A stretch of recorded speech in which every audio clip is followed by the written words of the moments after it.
एखाद्या व्यक्तीला आपण कॉल केला आणि त्या व्यक्तीने आपला कॉलच रिसीव्ह नाही केला तर आपण काय ऐकतो? तुम्ही ज्या व्यक्तीला कॉल करीत आहात ती ह्या वेळेस उत्तर देत नाही, कृपया थोड्या वेळाने प्रयत्न करा. आपण ज्या व्यक्तीस कॉल करीत आहात तो उत्तर देत नाही, कृपया नंतर प्रयत्न करा. जर समोरच्या व्यक्तीला रेंजच नसेल तर? आपण ज्या नंबरवर कॉल करीत आहात तो नेटवर्क कव्हरेज क्षेत्राच्या बाहेर आहे, कृपया नंतर प्रयत्न करा. जर समोरची व्यक्ती आपला कॉल कट करत असेल किंवा दुसऱ्या कॉलवर बिझी असेल किंवा जर आपला नंबर ब्लॉक केला असेल तर?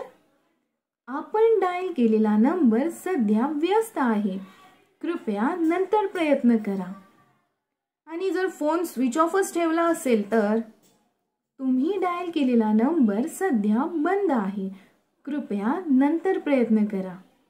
तर हे होते काही मराठी IVR म्हणजे इंटरॅक्टिव्ह व्हॉइस रिस्पॉन्स जे आपण रोज ऐकतो आणि IVR बद्दल आपण जाणून घेणार आहोत पुढच्या व्हिडिओमध्ये. धन्यवाद.